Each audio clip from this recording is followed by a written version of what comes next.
तो बच्चों, कक्षा 12 के रसायन विज्ञान विषय के पहले अध्याय में सबसे पहले हम पढ़ेंगे ठोस अवस्था। ठोस अवस्था पहला अध्याय है, पहला टॉपिक है। इसमें सबसे पहले ठोस की परिभाषा।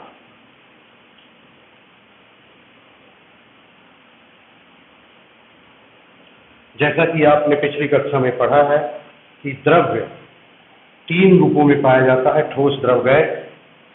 ठोस द्रव्य की वह अवस्था है जिसका आयतन एवं आकार निश्चित होता है, ठोस कहलाता है। ठोस के प्रमुख गुण होते हैं कि आयतन एवं आकार निश्चित होता है। नंबर 2, इनके कणों के बीच, रचक कणों के बीच प्रबल आकर्षण बल पाए जाते हैं और ये कण एक दूसरे से बहुत ही मजबूती से जुड़े होते हैं, इसीलिए इनका आकार निश्चित होता है। तो प्रबल अंतर आणविक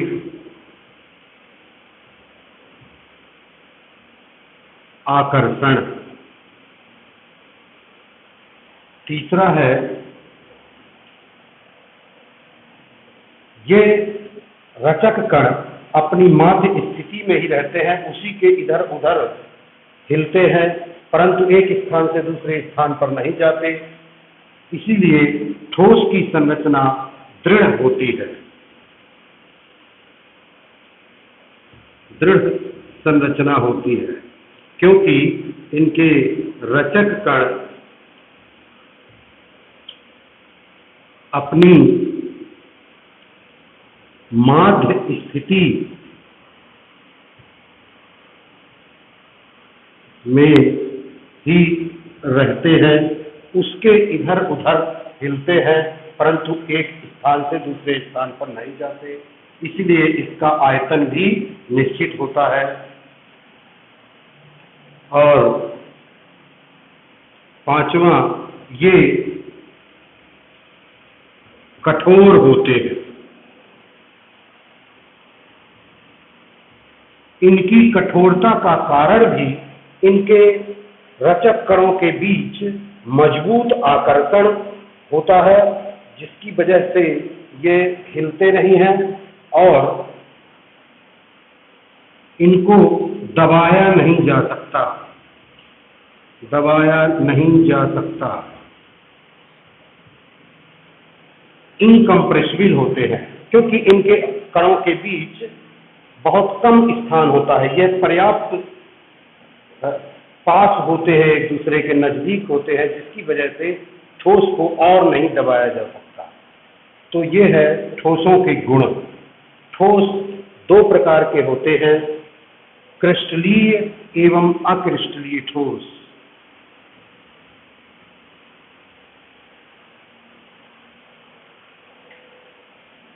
ठोसों के प्रकार ये 2 प्रकार के होते हैं, क्रिस्टलीय ठोस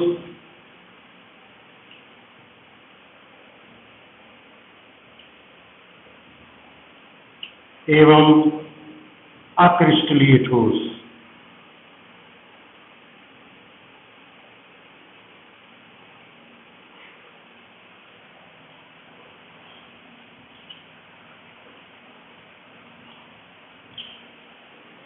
अब देखिए, इन दोनों ही प्रकारों का हम वर्णन करेंगे, इनकी परिभाषा, उदाहरण पढ़ेंगे, साथ में इनमें अंतर भी पढ़ेंगे। तो सबसे पहले परिभाषा देखते हैं। परिभाषा नंबर 1 में परिभाषा देखते हैं, ऐसे ठोस जिसमें रचक कण निश्चित क्रम में व्यवस्थित होते हैं क्रिस्टलीय ठोस कहलाते हैं, अर्थात जिनमें संरचनात्मक इकाइयां निश्चित ज्यामितीय क्रम में व्यवस्थित होती हैं क्रिस्टलीय ठोस कहलाते हैं। और जिनमें ऐसे ठोस जिनमें संरचनात्मक इकाइयां निश्चित क्रम में व्यवस्थित नहीं होती, अक्रिस्टलीय ठोस कहलाते हैं। दूसरा, इनकी निश्चित ज्यामिति होती है।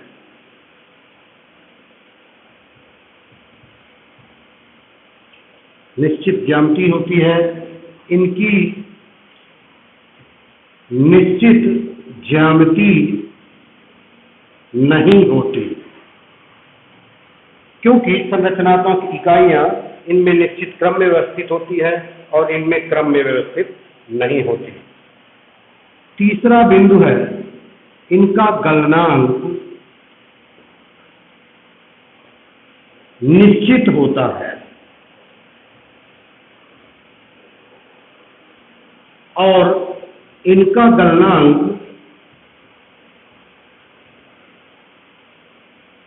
परास में होता है, परास में होता है। इससे तात्पर्य यह हुआ कि जैसे कोई क्रिस्टलीय ठोस है, उसका गलनांक मान लीजिए 250 डिग्री सेल्सियस है, तो वह निश्चित 250 डिग्री सेल्सियस पर ही पिघलने लगेगा। लेकिन यदि वह अक्रिस्टलीय ठोस है तो उसका गलनांक परास में होता है, जैसे 240 से 260, अर्थात वह एक उसकी शुरुआती सीमा पर पिघलना शुरू हो जाता है, परंतु उसी ताप पर पूरा नहीं पिघलता, कुछ उच्च ताप पर जाकर वह पूर्णतया पिघलता है। इस प्रकार ऐसे ठोसों का गलनांक परास में होता है। चौथा है, काटने पर चिकनी सतह प्राप्त होती है।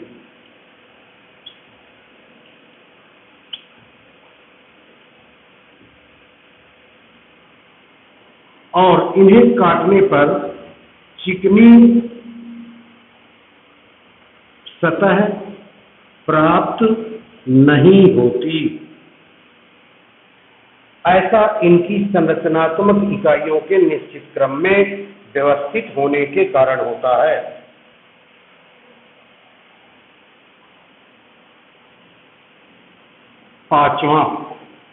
पांचवा महत्वपूर्ण बिंदु है, क्रिस्टलीय ठोस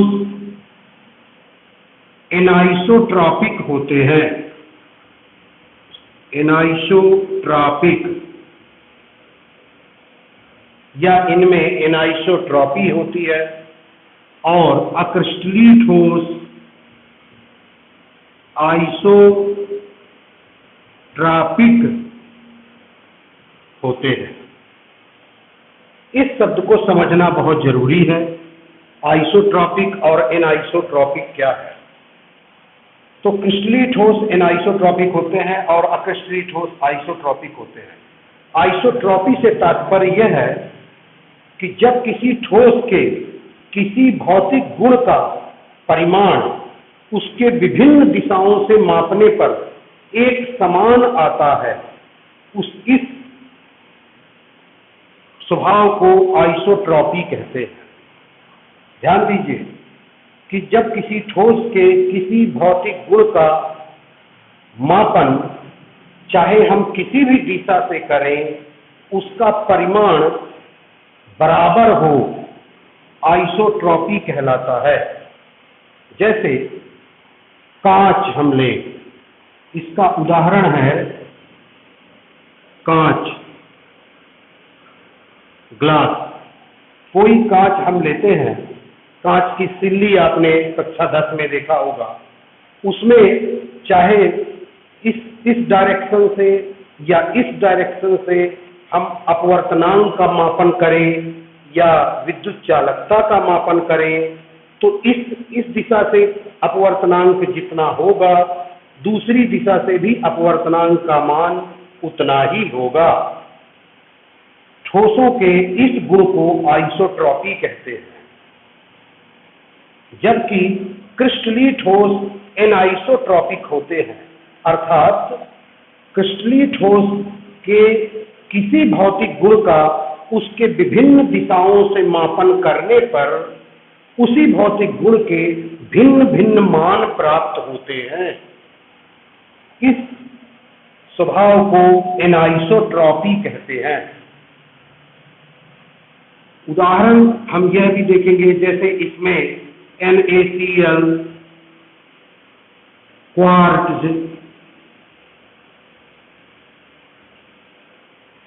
कांच भी एक क्वार्ट्ज होता है, लेकिन कांच अक्रिस्टलीय ठोस होता है। क्वार्ट्ज का ही एक प्रकार होता है जिसमें संरचनात्मक इकाइयां निश्चित क्रम में व्यवस्थित नहीं होती। एक और अंतर हम पढ़ेंगे, महत्वपूर्ण अंतर, जो क्रिस्टलीय ठोस होते हैं ये इन्हें वास्तविक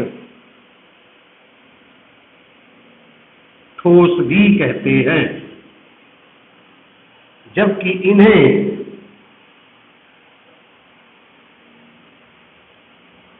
अतिशीतित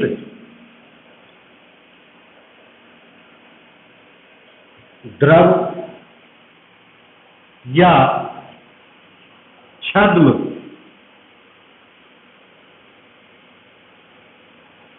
ठोस, छद्म ठोस का मतलब झूठे, अतिशीतित द्रव या छद्म ठोस भी कहा जाता है अक्रिस्टलीय ठोसों को, जबकि क्रिस्टलीय ठोसों को वास्तविक ठोस कहा जाता है। अब देखिए, हम एक दो प्रश्न देखेंगे कि जैसे प्रश्न 1 हम देखें कि ठोस कठोर क्यों होते हैं। ठोस कठोर क्यों होते हैं, इसका उत्तर यदि लिखना हो तो आप क्या लिखेंगे। इसके ठोसों के गुणों में आपने देखा कि ठोसों में संरचनात्मक इकाइयां एक दूसरे से मजबूत आकर्षण के द्वारा जुड़ी होती है। वो संरचनात्मक इकाइयां इधर उधर नहीं जाती हैं, इसी कारण पास पास होने की वजह से ठोस कठोर होते हैं और इन्हें दबाया नहीं जा सकता। ठोसों का आयतन निश्चित क्यों होता है, क्योंकि उनकी संरचनात्मक इकाइयां गति की अवस्था में नहीं होती, इसीलिए ठोस का जो आकार है वो निश्चित होता है। फिर एक प्रश्न है कि कांच को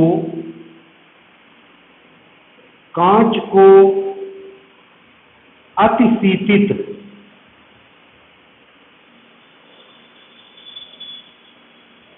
द्रव क्यों कहा जाता है।